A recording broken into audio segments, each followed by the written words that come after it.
Vamos ahora a pasar al estudio de la palabra del Señor. Por eso, hermanos, es necesario que tengamos la palabra del Señor en nuestras manos. Vamos a tratar de terminar hoy en ese momento. Aquí tengo otro, vamos a ver. Listo. Ya desbloqueé. Muy bien, mis amados hermanos. Vamos entonces a Marcos capítulo 5, Lucas capítulo 5. Ya he explicado suficiente por qué Lucas 5, ¿no? La escritura es completa, hermanos. No hay contradicción en la Biblia, no hay discordancia. La palabra de Dios es infalible y perfecta. Y el Evangelio de Lucas nos cuenta la misma historia que estamos viendo en Marcos 1, 14 al 20, que es el llamado a los discípulos, ¿no? Un llamado personal. Él llena las necesidades de las personas. El Señor, la primera necesidad que llenó, ¿se acuerdan? La necesidad del perdón, porque hay que suplir ese aspecto que es el más delicado en nuestra relación con Dios, que es el aspecto del pecado. Habiendo solucionado el aspecto del pecado, Él hace un llamado a aquellos que le siguen. Por eso Él dice en Mateo capítulo 28, al final de Mateo, Él da la ordenanza, no ir por todas las naciones, yo tengo la autoridad, yo se las paso a ustedes, vayan a todas las naciones y ¿qué? Hagan discípulos. Después de que hagamos discípulos, los bautizamos, habiendo discernido y entendido de verdad que son verdaderamente creyentes, y después de esto los discipulamos, que es lo que está incluido ahí en el término ser discípulos, ¿no? Enseñándoles que guarden todas estas cosas, sea que yo estoy con vosotros todos los días hasta el fin del mundo. Por eso el Señor está acá. Cada vez que estamos discipulando a la iglesia, el Señor está ahí. Y la idea del discipulado es lo que el Señor comienza aquí en Lucas capítulo 5. Después del capítulo 5, versículo 11, verso 12, dice, sucedió que estando él en una de las ciudades, y empieza él a guiar a los discípulos y enseñarles, amados hermanos, lo que significa ser un discípulo, valga la redundancia. En el tema que está enfocado aquí en los últimos 3 versos de Lucas, porque Lucas da unos detalles que Marcos no menciona, como iremos a Mateo capítulo en la relación que tiene con Marcos 6:45, Mateo capítulo 14 creo que es el que está ahí, y aquí nos enseña algo también con respecto en Mateo 14 al trabajo en Pedro, porque en la historia de Marcos 6:45 Mateo menciona algo que Marcos tampoco menciona. Entonces vamos a llegar allá, cuando Pedro anda sobre las aguas. Muy bien, estoy adelantando el tema, pero de igual manera, mis amados hermanos, ya hemos visto todo lo que desde el verso 1 hasta el verso 8, 9, ¿no? ¿Qué fue lo que generó en él el temor? Y estamos tratando de entender. Esto siempre, hermano, no pierde vigencia. Amados hermanos, estos temas, aunque ya los hemos visto, y yo al estudiarlo renueva en mí conceptos que a veces uno en su vida diaria olvida. Hermanos, porque un discípulo es uno que sigue. Por eso dice, dejándole todo le siguieron. Esa palabra siguieron tiene que ver con la palabra discipular, seguir. Pero la palabra siguieron que está en Lucas capítulo 5, versículo 11 es, le acompañaron. Simplemente fueron con él. Pero para llegar a ser discípulos tenían que ser entrenados. Nosotros estamos acá para ser entrenados.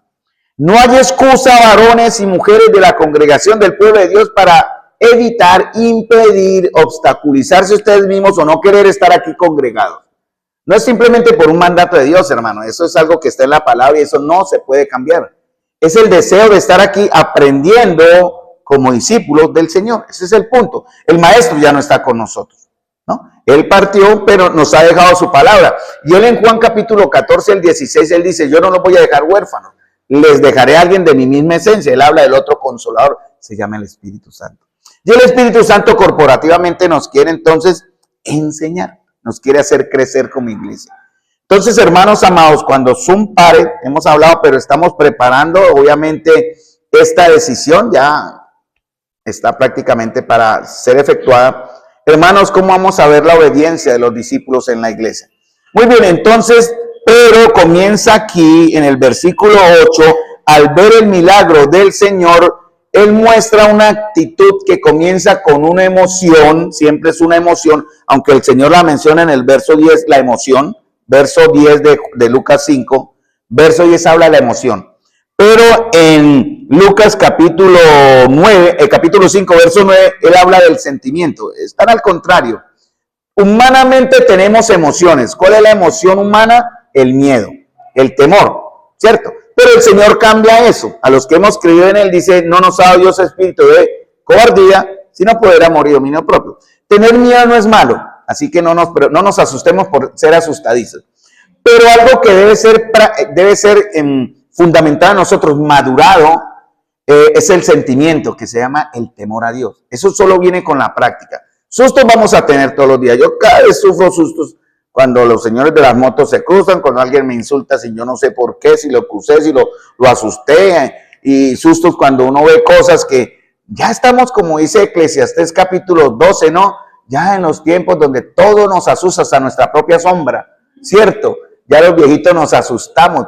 Pero el Señor está hablándole aquí a Pedro de un temor que viene de lo profundo y que solo viene de Dios. Entonces vamos a ver eso para terminar. Todo comienza, hermanos, en el versículo 9, porque por la pesca que han hecho en este momento, Pedro está demostrando que su verdadero asombro y maravilla, de donde viene la palabra temor, tembos, que de ahí surge el término, también valga la palabra temor a Dios, vino porque él vio un milagro. Bueno, hay gente que se maravilla por ver un milagro, ¿cierto? Pero no se convierten, no hay cambios en vida. Por eso es muy delicado hacer cultos. Bueno, no está prohibido, y si lo hacen de la manera correcta, la gloria sea para el Señor. Cultos de liberación, de milagros, está bien, pero el evangelio es lo primero que se debe enseñar también, porque muchas personas reciben el beneficio y simplemente se van, y sus almas, ¿qué será de ellas? Se perderán. Entonces, hermanos, Pedro aquí tuvo el primer inicio de un temor puesto por Dios. Él se asombró de ver esa pesca milagrosa, verso 9, porque por la pesca que han hecho el temor se ha apoderado de él. Este es el temor a Dios, asombro, maravilla, ¿no? Ante la majestad divina, imagínense, ¿no?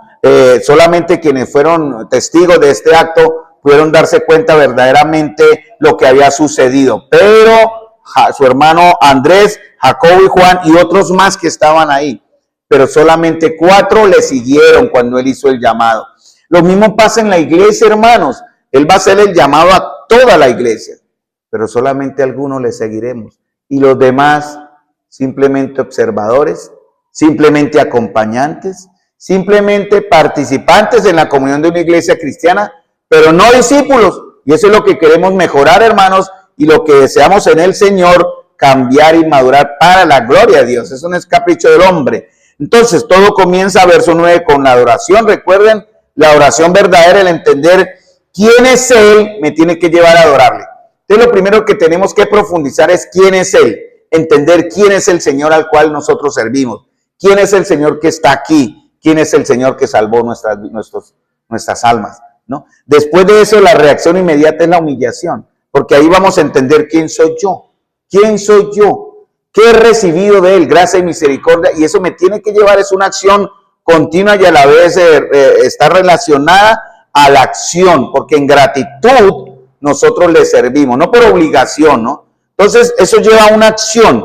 La adoración, la humillación genera un efecto. ¿La acción cuál es? La consagración. En el caso de ellos fue seguirle, le siguieron. Como dije al principio, la palabra siguieron es le acompañaron. Aún no habían aprendido a ser discípulos verdaderos. Eso se ve después con el tiempo, ¿no? Y el final de toda esta historia es cómo terminaron ellos. Cuando Jesús resucitó, fue cada confirmación de la fe de ellos, obviamente.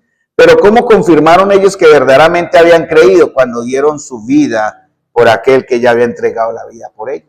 Ahí la palabra de Dios dice eso también, ¿no? Que nosotros también debemos dar nuestra vida por nuestros hermanos, dice en la Escritura. Pero eso tiene que ver con qué tanto estamos entregándole nosotros a ellos como discípulos del Señor nuestras vidas. Es más bien eso. Aunque llegará el momento, si el Señor así lo dispone, ¿alguno de ustedes o de nosotros estaría dispuesto a morir por el otro? No sabemos, ¿no? El Señor en su misericordia, ojalá no nos ponga en esa situación. Y si nos pone, que nos dé la gracia de honrarle en la acción que tomemos, hermanos amados. Entonces, entender ahora las dos cosas. ¿Quién es Él? ¿Quién soy yo? Me tiene que llevar a seguirle y a consagrarme. Eso es lo que el Señor quiere. Por eso, hermanos, insistimos. Esto no es un capricho mío, esto en la Biblia. Cuando animamos a los hermanos a estar congregándonos, porque eso es una señal de una prueba en ustedes de que tienen, o que tenemos, perdón, el verdadero temor a Dios. El temor que nos lleva entonces a entender quién soy yo, y en ese efecto inmediato le seguimos. Pero para seguirle a Él tenemos que aprenderle a seguir. Para eso le estamos conociendo. En los estudios bíblicos es para eso. Siempre que estudiamos la Escritura como iglesia es precisamente para conocerle. Eso está en Efesios capítulo 4, versículo 11 al versículo 16, hermanos amados. Entonces, Pedro tuvo dos miedos o dos clases de temores. Aquí en el español no se relacionan, pero en el griego sí. El primero que está en el verso 9 y el segundo que está en el verso 10. El primero que está en el verso 9 es el temor, maravilla, asombro ante la grandeza de Dios. La misma palabra o el mismo temor que tuvo Isaías capítulo 6, versículo 1 al 5, cuando él vio la gloria de Dios, ¿no? El mismo temor que tuvo el Pedro cuando el Señor habló desde la nube, o cuando habló desde el monte que temblaba y extendió la ley y presentó la ley. El mismo temor. Pero ese temor no estaba arraigado, por ejemplo, en Israel no estuvo arraigado con la obediencia, porque ellos apenas Moisés subió al monte, ¿qué hicieron ellos? Hicieron un becerro.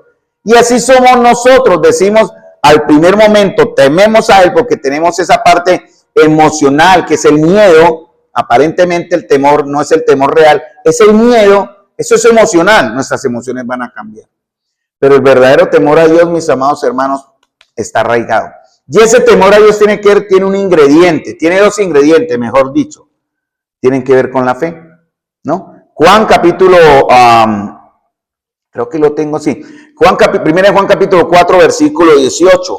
En el amor no hay temor, sino que el perfecto amor echa fuera al temor, porque el temor lleva en sí castigo, de donde el que teme no ha sido perfeccionado en el amor. Entonces, el temor a Dios tiene dos ingredientes, que es fe y amor. Están ahí. Eso es parte de nuestra enseñanza espiritual, hermanos amados. Entonces, nosotros vamos a reaccionar de diferentes formas.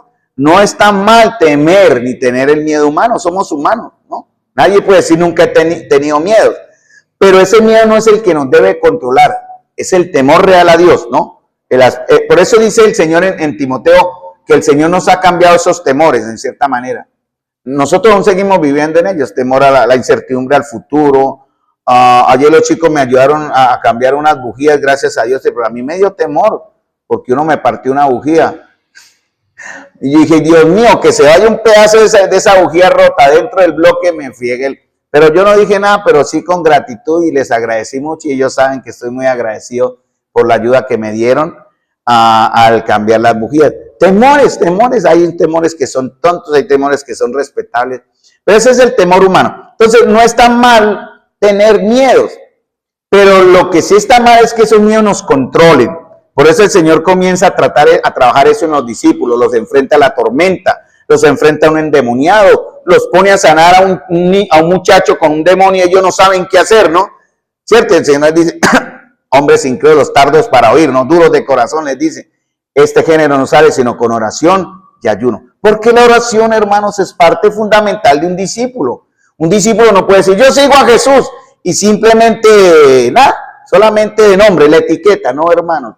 Por eso estas reuniones de estudio bíblico y oración. Ahora, el milagro para Pedro, perdón, fue que antes de dejarse llevar por sus emociones, en este caso, porque él la menciona al final, él decidió primero creer a la palabra del Señor. Por eso todo nace cuando él dice, en tu palabra echaré la red.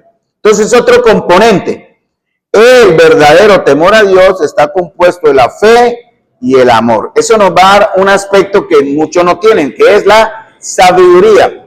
Salmo capítulo 1, la sabiduría, ¿cómo se adquiere? Ese es el efecto. El principio de la sabiduría es el temor. Primero hay que tener temor. A partir del temor decimos, porque la palabra lo dice, tenemos sabiduría. Pero esa sabiduría se debe alimentar. ¿De dónde se alimenta la sabiduría? Proverbios capítulo 3, ahí está, ¿no? Átalas a tu cuello, ¿no? Escríbelas en la tabla de tu corazón, la palabra de Dios. Por eso el temor de Pedro comenzó ahí cuando dijo, en tu palabra echaré la red, ¿cierto? Entonces, la palabra, hay que diferenciar qué clase de temor tenemos, hermanos. Ahí estamos. La reacción que usted tenga ante ese temor va a decir si es el temor humano o el miedo, o es el temor a Dios. ¿Por qué? Porque el temor que no es de Dios nos aleja y el temor que es el correcto nos acerca. Entonces, ahí está la respuesta. En la medida en que usted tiene aprensión hacia algo, tiene que tomar, por ejemplo, vi una foto hoy de Esteban con su muletica, ay, hermoso el chico, toca ir a visitarlo, pero él debe estar lleno de miedos, tal vez ha bloqueado su mente, él tendrá muchos temores, hay que hablar del Señor, pero hermanos amados, la manera en que él reacciona ante esos miedos va a demostrar qué clase de temor está cultivando. Lleva lo que busque el Señor. Si buscamos del Señor, hermanos, es el temor de Dios. Si no buscamos del Señor, recuerden Génesis, ¿no? Recuerden Génesis cuando, yo oí tu voz, sí, en el huerto, ¿y qué? Tuve miedo y me escondí. Porque el temor cobarde, el temor que es el humano, obviamente está manchado por el pecado, nos lleva a escondernos de Dios. Está relacionado con el pecado, con los efectos del pecado, con nuestra falta de comunión con Él, hermano. Por eso tenemos que mantener un hilito de mucha dependencia con el Señor, hermano. La comunión de la iglesia es para eso. Esto no son caprichos de denominación, ni caprichos de pastores, ni eso está en la Biblia. Si no queremos vivir esta verdad que está en la Biblia, ¿qué estamos haciendo? Pero lo que el Señor dice es, ustedes tenemos que estar reuniéndonos y congregándonos para recibir por su espíritu el alimento. Claro, eso no demerita ni excusa nuestra responsabilidad individual, obviamente, ¿no? Mi alma tiene sed de ti, del Dios vivo. De mañana te buscaré, ¿cierto? Entonces siempre hay una responsabilidad personal, pero como iglesia, a la cual el Señor ha amado y quiere perfeccionar, Él perfecciona la totalidad de su iglesia. Efesios capítulo 5, versículo 25 al 30 o al 32. Entonces, la reacción que tengamos, hermanos amados, cuando empecemos ante una circunstancia, yo ahora hago eso. Cada vez que cuando tengo miedos, yo tengo que ir al Señor. Porque si no voy al Señor, ese miedo me controla. He tenido muchos miedos estos días. Yo le hablé hoy a mi esposa por una situación que creo que ella ya sospecha cuál es. Y son miedos que son humanos. Y bueno, pero voy al Señor. No me voy a dejar dominar por esos miedos. Yo voy al Señor. Yo no soy un valiente, ¿no? Y es mejor un cobarde vivo que un valiente muerto, dicen por ahí. Pero yo no soy un valiente, yo soy un hombre sujeto a temores. Pero yo voy ahora al Señor. Cualquier circunstancia, voy primero al Señor. Entonces, hermanos, recordemos y ya, el miedo humano es una emoción, ¿cierto? El temor a Dios es un sentimiento. La emoción es pasajera, viene y va, pero el sentimiento es arraigado, tiene que madurar. Eso solo es posible en nuestra comunión constante con Él. Entonces, hermanos, eso va a ser sostenido, mantenido por la experiencia, por nuestras relaciones que tengamos. Por ejemplo, si yo me uno con pusilánimes o estoy en compañía de impíos, ¿cuál será mi vida? De impiedad, ¿cierto? Si yo estoy en compañía de necios, voy a ser necio. Pero si yo estoy en compañía de sabios, seré sabios. Si estoy en compañía de hombres y mujeres con temor a Dios, seré un hombre con temor a Dios. Ese es el punto. Entonces, el Señor va a empezar a trabajar en nosotros en esas reacciones, hermano. Pero Él va a usar un elemento que se llama la fe. Él siempre que confronta a los discípulos dice, ¿por qué temen, hombres de poca fe? Él no los estaba regañando. Simplemente les estaba llamando la atención a que, mire, piensen, ¿por qué temen? Cuando estaban en la barca, ¿se acuerda el Señor? Miren, durmiendo. Y esa barca que se hundía y Él durmiendo.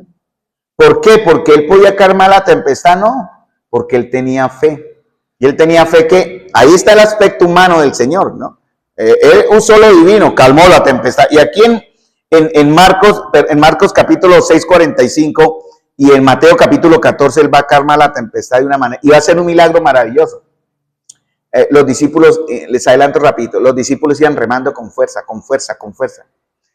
Y Él los ve después de orar, Marcos 6, 52. 6:47 y Él cuando va a ellos caminando sobre el mar, eso está en Mateo, ahí está la palabrita, cuando Pedro le dice, Señor, si tú eres el Señor, manda que vaya, estoy adelantándome a la historia, ven Pedro va, Pedro siente, ve mientras tiene la mirada en el Señor, duda, él cae, el Señor extiende su mano, le rescata, suben a la barca, y ¿saben qué pasa? La barca llegó más rápido a la orilla, eso lo dice, esa palabrita, eso fue un milagro. Es como si le hubieran puesto motor a la barca. Llegaron rapidito cuando el Señor estuvo en la barca. Eso lo va a ayudar. Les adelanté un poquitico el menú, pero bueno, allá llegaremos. Entonces, hermano, bueno, para enfocarnos en el punto, entonces, ante nuestras circunstancias y temores, todos somos iguales, hermano. El temor mucho o el temor poco es miedo o es temor, ¿no? La fe mucha o la fe poca es fe, no hay diferencia. Y nosotros no vamos a tener respuesta por el tamaño de nuestra fe, sino que por el objeto de nuestra fe, ¿cierto? Por eso el Señor dice, si tuvieres fe, como un grano de mostaza. O sea, nuestra fe debe ser así como un granito de arroz, pero es el objeto de la fe el que potencia ese poder de esa fe. Entonces la fe y el temor real, el temor miedo, cobarde, no pueden coexistir. Quiere decir, la fe y el temor real a Dios sí, pero la fe y el temor cobarde no, que no pueden estar en el mismo nivel. Porque el miedo es una convicción débil. El miedo significa convicción débil o incredulidad. Tenemos miedo porque no creemos. Ese es el gran punto. Pero cuando nuestra fe poquita está, por ejemplo, Pedro dijo, en tu palabra echaré la red, basado en lo que el Señor dice, sí vamos a tener miedos, pero esos miedos van a ser sobrepasados por nuestra fe y a la vez en ese temor actuaremos porque sabemos que el Señor tiene el control de todas las cosas. Eso está asociado en las pruebas cuando tenemos esos miedos es porque hace falta algo, una relación con el Señor, pero va sumado algo más, obediencia. Cuando no hay obediencia, llegan los temores que paralizan, ¿no? Por ejemplo, el mismo ejemplo en Génesis capítulo 3. ¿Por qué Adán temió? Porque pecó, obviamente porque hubo desobediencia. Entonces, hermanos amados, esto que les estoy diciendo nos enseña y nos muestra que podemos tener como un listado, ¿no? Los pilotos cuando entran a su cabina siempre hacen un check-in de todos los instrumentos. Y ustedes ven, los aviones modernos son, en comparación a aviones de hace 30, 40 años, ya tienen menos instrumentación. Pero no por eso ellos no pueden dejar de revisar cada instrumento que esté funcionando, ¿no? Todo. Nosotros estamos con esto teniendo una lista de check-in. ¿Cómo está la fe de ustedes, hermanos? ¿Cómo está la dependencia de ustedes? O más bien de nosotros, la dependencia, la fe, la obediencia. ¿Qué clase de temor estamos teniendo? No se asusten si es el miedo humano, pero no nos controla, no debe controlarnos. Por eso el Señor dice que el Señor nos ha dado ¿qué? Perdón, no nos ha dado ¿qué? Espíritu de cobardes, sino de poder, amor y dominio propio. Esa es la respuesta. Entonces, hermanos, tener miedo no está mal. No nos asustemos por asustarnos. Es como la palabra. Pero, hermanos, esto lo llevamos al Señor. Y ahí exponemos nuestros temores. Eso lo dice la Escritura. Entonces, tenemos aún tiempo y me alegra mucho porque eso me permite. ¿Cuál es la causa por la cual el creyente no confía? Pregunto, ni se siente seguro de Dios y de su palabra. ¿Por qué a veces dudamos de Dios y su palabra? Muchas veces decimos que creemos en Dios, pero no le creemos a Dios. Que creemos en Jesús, pero no le creemos a Jesús. Pero en este momento le cree a Jesús. ¿En qué aspecto le creyó a Jesús? En su palabra, ¿no? En tu palabra échale la red. ¿Dónde está la palabra de Cristo? Miren, la tienen ustedes en sus manos, mis amados hermanos. Entonces no hay excusa. Ustedes tienen que escoger y decidir a quién creerle. Entonces, lo que quiero decir, hermanos, con esto es, cuando no estamos conociendo un aspecto del Señor que es muy importante, que es la integridad de Dios y de su palabra. Lo que quiero decir es que Dios es fiel. 1 Tesalonicenses 5, 23 y 24, sobre todo el verso 24, el Señor dice, un aspecto de Él, fiel es el que os llama, el cual también lo hará. Eso hay un aspecto del carácter de Dios que dicen, Dios es íntegro. Nosotros humanamente no somos íntegros, fallamos y es pecado, pero si nos arrepentimos vamos poco a poco creciendo en integridad. Sin embargo, Dios nunca va a fallar en ese aspecto, ¿no? ¿Por qué no nos sentimos seguros ni confiados en Dios y de su palabra? Porque hemos estado ignorando ese aspecto del que se llama la integridad, ¿no? Dios es fiel. Hermanos, es lo que dice acá, lo hará. Entonces, hermanos, hasta que no entendamos ese aspecto, lo hagamos parte nuestra. Ahora, por experiencia les cuento, yo he estado enfrentado a muchas situaciones en mi vida, estos últimos, pongámosle 5, 10 años. Y eso me ha llevado a tomar decisiones que han sido erradas algunas, acertadas otras. Mi esposa es testigo, ha tenido que soportar algunas decisiones no correctas de parte mía y otras se ha alegrado en decisiones correctas. Pero algo que me estoy aprendiendo, hermanos, es primeramente, antes de tomar una decisión, enfrentarme al carácter de Dios. O sea, todo lo que yo voy a hacer lo confronto con el carácter de Dios. Eso implica ver a Dios en toda su integridad, fidelidad, su amor, su justicia, su santidad, su fidelidad también, su omnisciencia que todo lo sabe, su soberanía que está también en la palabra de Dios. Todo eso tiene que estar sobre la mesa y no se contradice. No puede haber choque, porque si hay un choque usted no puede actuar. Estaría usted actuando en contra de la voluntad de Dios. Y eso es un llamado de atención. Entonces, hermanos, tenemos que aprender a vivir en la integridad del Señor. Una persona que vive en temores no puede andar en fe. Se habla en los temores dominantes, ¿no? Los temores que son humanos. Por eso a veces mandan bueno, yo no soy de eso, les confieso, con todo respeto. Y respeto a los que van, no me malinterpreten, por favor, les ruego el favor, no me malinterpreten. Lo que quiero decir es que yo no soy de ir al psiquiatra o al psicólogo, así de, porque la palabra de Dios es tan completa que aquí está mi mejor psicólogo, aquí está mi mejor tratamiento psiquiátrico. Yo tengo es que confrontarme con la palabra, ¿no? Entonces, si voy con mis situaciones de temores, yo voy a la palabra del Señor, porque, hermanos, para eso el resultado del temor es duda. Eso es falta de fe. Por eso la fe está relacionada con el verdadero temor. Siempre. El verdadero temor tiene que ir condimentado con la fe. Bueno, ya le mencioné primera de Juan capítulo 4, versículo 18. Busquemos el Salmo 111:10 y miren lo que dice el Salmo 111:10 de la sabiduría. ¿Qué aspecto de la sabiduría vamos a recibir? Dice, busquemos el Salmo 111:10, dice, el principio de la sabiduría es el temor de Jehová. O sea, quiere decir que es el inicio, ¿cierto? De ser sabios es primero tener temor, ¿cierto? Pero hay un efecto. ¿Qué dice la segunda parte del verso? Buen entendimiento o buena inteligencia tienen todos los que practican sus mandamientos. Entonces, hermanos, el temor a Dios me lleva a ser un hombre sabio cuando yo practico ¿qué? Sus mandamientos. Ahí está la relación. Yo respeto la parte médica, ni más faltaba. Por favor, no me vayan a malinterpretar. Nunca le diría, si alguno lo mandan al psicólogo, vaya, no pasa nada. Ojalá sea cristiano, ¿no? Porque los principios en la cual los médicos de hoy día están siendo enseñados y están siendo preparados no son los conceptos del Señor, entonces hay que tener mucho cuidado. Pero la mejor sanidad para mis conflictos internos está en la palabra del Señor. Entonces, ¿queremos tener temor a Dios? ¿Sí? Entonces vamos a ir a su palabra, ¿cierto? Y su palabra nos va a llevar entonces a ser inteligentes. Hay tres palabras que van unidas en el Nuevo Testamento: sabiduría, conocimiento, sabiduría e inteligencia. Esas tres palabras van sumaditas, ¿no? ¿Cuál es primera? Sabiduría, conocimiento e inteligencia. ¿Cuál es primera? Conocimiento. El primero, conocimiento. Aquí, palabra, conocimiento. El temor es el resultado final de todo eso. Primero, conocimiento, ¿no? Después del conocimiento, yo adquiero sabiduría. ¿Y todo queda ahí? No, después de la sabiduría, mi inteligencia es buen entendimiento porque tengo que aplicar los mandamientos de Dios.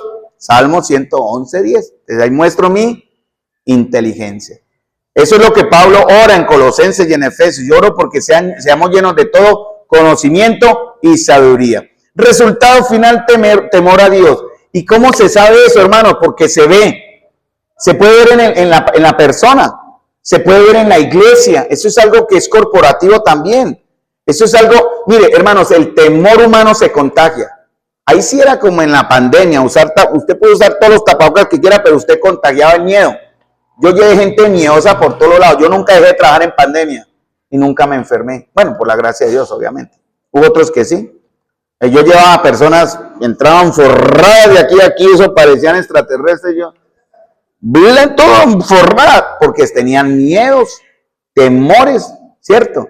Y bueno, el Señor supo manejar esos tiempos para mostrar verdaderamente quiénes estábamos en cierta manera confiando en Él. Pues todos confiamos en Él, por eso estamos hoy aquí reunidos. Proverbios 1:7. Entonces, mostramos entendimiento, ¿cierto? Que está relacionado con el temor a Dios. Entendimiento, practicar mandamientos. Ahora, Proverbios 1:7. El principio de la sabiduría es el temor de Jehová. Ahora, ¿quiénes no son temerosos de Dios? Dice el Proverbios. ¿Qué? Los insensatos desprecian la sabiduría y la enseñanza, o el ser inteligentes. Entonces, ¿quiénes son qué? ¿Cuál es el aspecto negativo del Proverbio 1:7? Son los que no tienen, insensatos, son los que no tienen temor a Dios, ¿cierto? Y el insensato es el que desprecia lo que enseña. Hermanos, perdónenme, soy inquisitivo en esto, insistente en esto, pero no es por tratarlos a ustedes de insensatos, es para prevenir de que no lleguemos a ser insensatos. Por eso necesitamos estar reunidos. Hermanos amados, para no decir que estamos despreciando la sabiduría del Señor y la enseñanza que el Señor muestra. Eso está en la verdad de Dios. Por eso la Escritura, cuando Pedro hizo su primera pesca de 3,000 almas, ¿se acuerdan? 3,000 almas. Y esas 3,000 almas que hicieron, Hechos 2:42, después de que creyeron, fueron bautizados e hicieron cosas que mostraron que verdaderamente el temor a Dios estaba ya en ellos. ¿Cuáles cosas sabían? ¿Cuáles cosas mostraron ellos? No, y perseveran, porque para eso tiene que ver con la palabra perseverancia, ¿no? El Señor nos va a preservar, el cristiano va a perseverar. Y dice en Hechos 2:42, y los que recibieron su palabra fueron bautizados y se añadieron aquel día como 3,000 personas, y perseveraban, insistir. Está enfermo, levantémonos, ánimo. Si a veces uno no quisiera, a veces hay pereza, a veces hay trabajo. No, esforcémonos, el Señor merece eso y mucho más, hermano. No nuestras migajas de tiempo, nuestras migajas de adoración, nuestras migajas de alabanza. Entonces, vamos a mostrar el deseo de adquirir el verdadero temor. No solamente mostramos entendimiento, sino el deseo. Hermanos amados, les animo a mostrar el deseo de adquirir el temor a Dios. Proverbios 19:23, para que me sigan. El temor de Jehová es ¿para qué? Porque el que tiene temor a Dios muestra una característica que es muy importante. Proverbios 19:23. ¿Cuál es la característica? El temor de Jehová es para vida. Y con él, dice, vivirá lleno de reposo el hombre. O sea, también tendrá paz. No será visitado del mal. Tendrá una seguridad. ¿Cierto? Entonces vamos a mostrar paz y vida espiritual. Esas son señales para usted y para mí, hermanos. Si yo no tengo entendimiento, no estoy buscando el temor a Dios. Si no tengo el deseo, tampoco estoy buscando el temor a Dios. Pero si no muestro paz, si mi vida no es una vida llena de paz, sino de guerra, de incertidumbre, de luchas, me hace falta más del temor a Dios. Eso es la enseñanza. Proverbios 19:23. Proverbios 14:26 rápidamente, porque el tiempo es un enemigo en el hombre, pero no para Dios. Igual manera, tenemos que terminar la idea, eso es para el Señor. Dice Proverbios 14:26-27, en el temor de Jehová está la fuerte confianza y esperanza tendrán sus hijos. ¿Me siguen? Proverbios 14:26-27. Entonces, cuando hay temor a Dios, ¿qué? Mostramos esperanza y confianza. Eso en la Biblia, ¿cómo se llama? Fe. La fe que el Señor quiere. Fe es la certeza de lo que se espera, la convicción de lo que no sé. Y por último, Proverbios 14:27. El temor de Jehová es manantial de vida. ¿Para qué? Apartarse de los lazos de la muerte. O sea, hermano, mire, un hombre y una mujer de Dios, una iglesia y una congregación, una localidad, una comunión, una comunidad de cristianos, con temor a Dios, mostramos todo eso, entendimiento, el deseo, paz, confianza y santidad. Chequen eso como buenos pilotos de este avión que irá hasta la eternidad, hermanos amados. Entonces, ¿cuál es el temor que debo cultivar? Aquel que me lleve a la santidad.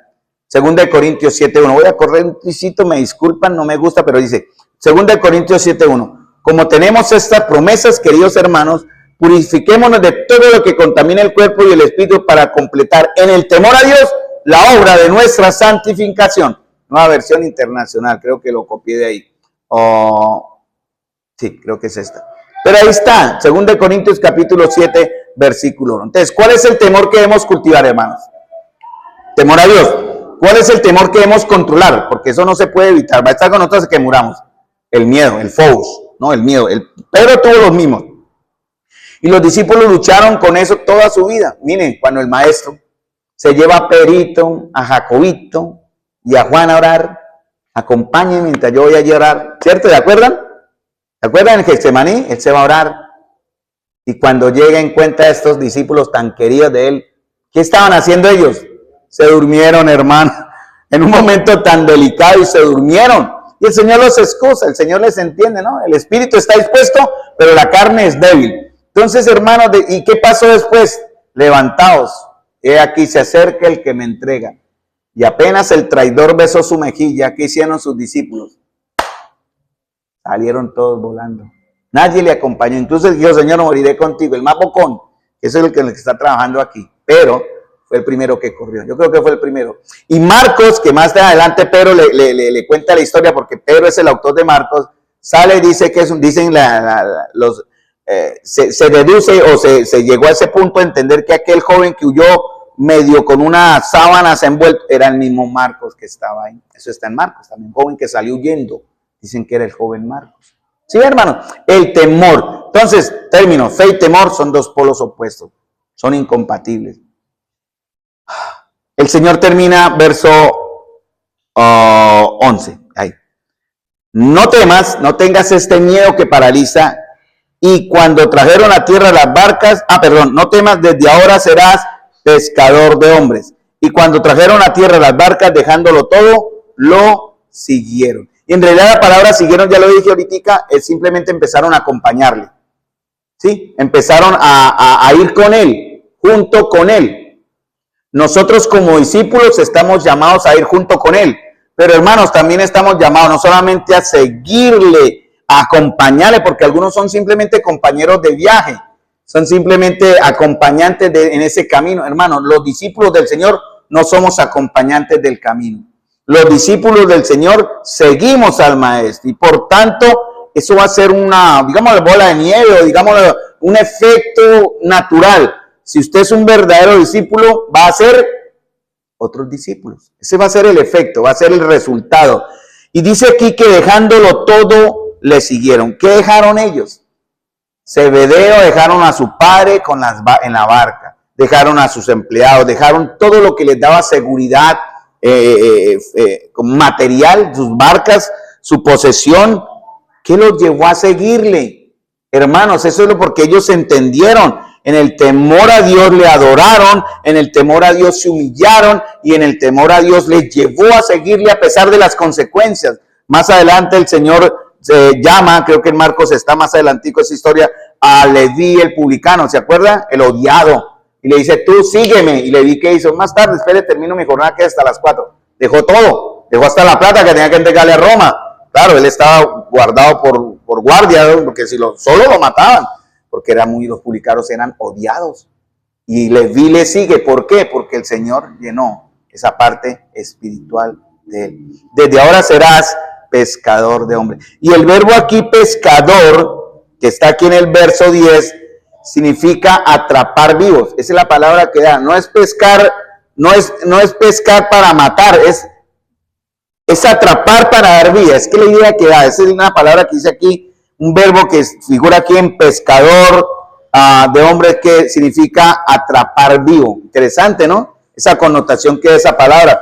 Entonces Pedro iba a ser un atrapador de hombres, ¿cierto? Atraparlos para vida. ¿Dónde vimos eso? Hechos 2:42. Él enseña la palabra, 3,000 personas. Nos gustaría ser como Pedro, ¿verdad? Atrapar. ¿Cómo sería la asamblea llena si cada uno de nosotros hiciera el trabajo? Si nos propusiéramos, hermanos, miren, el año tiene 365 días, sí, 12 meses. Digamos que cada uno de nosotros se propusiera ser un discípulo por mes. Somos 40, serían 40 discípulos por mes, ¿cierto? 12 por 4, ¿cuántos habría al final en diciembre? 480 miembros más en la iglesia. Buen reto, ¿cierto? Hermanos, retémonos. Cada uno un discípulo por mes, un seguidor, discipularlo, enseñarlo, guiarlo, hablarle del evangelio. Entonces, ellos lo dejaron todo para seguir a Cristo, ¿no? Dejaron su pesca, dejaron sus negocios, dejaron todo en su más grande prosperidad y decidieron seguir al Maestro. Entonces, hay algo interesante que es la relación con las riquezas, hermanos. Porque cuando las riquezas aumentan, existe el peligro de poner el corazón en ellas. Y no está malo tener riqueza, el Señor es el que da la bendición. Pero Él dice en su palabra que la raíz de todos los males es el amor al dinero, en la cual algunos, dejándose cautivar por ellos, ¿cierto?, lo han perdido todo. Tener riqueza no está mal, no malinterpreten. Aquí la iglesia no es la iglesia del Señor, no es iglesia de pobres solamente, de toda clase. Pero el Señor nos ha dado esa sabiduría para administrar todo esto en la gracia que Él nos ha entregado. Entonces terminamos, hermanos, con la gran pregunta, así como para retarles ya. ¿Entregaremos el mando, hermanos? ¿Y dejaremos que Cristo sea nuestro capitán? ¿Entregaremos nuestra barca, nuestras comodidades? ¿Entregaremos nuestras seguridades en Él? ¿Qué piensan? Ese es el gran reto al cual nosotros debemos ya terminar aquí para pasar a Marcos 6:45. Ellos dejándolo todo, sé la palabra, dejándolo todo, le siguieron. Vuelvo a la pregunta, amados hermanos, ¿están dispuestos o estamos dispuestos a dejarlo todo? Y dejarlo todo significa lo que la palabra ahí está diciendo, es todo. Vamos a terminar con una palabra de oración, hermano. La próxima vez que nos veamos, vamos a pasar a Marcos, porque ya les dije, voy a pasar por alto porque, hermanos, si trato todos estos temas que estábamos preparando, dije, voy a pasar un poquitico, adelantarme ya a Marcos 6:45, porque teníamos que hablar, como dije al principio, qué sintió el hombre con el espíritu inmundo. Ahí estamos tratando de entender esa parte emocional. ¿Qué sintió, por ejemplo, qué fue lo que sucedió con la sanación de la suegra de Pedro, ¿no?, que dice en Marcos 1:29. ¿Qué sintió el leproso al ser sanado? ¿Qué sintió el paralítico? ¿Qué sintió la mujer con flujo de sangre? Todo eso lo era para tratar en el tema. Pero vamos a pasar a Marcos 6:45 y vamos a tratar el tema de las multitudes. Porque eso tiene que ver con Mateo capítulo 9, antes de que el Señor vea las multitudes de una manera muy especial, antes de alimentarlas. Porque eso tiene que ver con esa necesidad, mis amados hermanos. El Señor ve a las multitudes de una manera. Mateo capítulo 9, versículo 35 al 38. Y después se comienza, escoge a los 12, le van a seguir, ya realmente, pero dice, les envía de 2 en 2, y más adelante, en ese mismo contexto de tiempo, Él alimenta 5,000 personas, y más adelante Él alimenta 4,000 más. Todos esos temas era para ver, pero ya habrá tiempo de tratarlos en algún momento, y no se pierden porque la escritura no se desperdicia. Vamos a terminar acá, mis amados hermanos, con una palabra de oración. Y vamos a anotar, después de que terminemos con la palabra de oración, vamos a anotar las peticiones para orar. Eso es lo que nos debe caracterizar como verdaderos discípulos.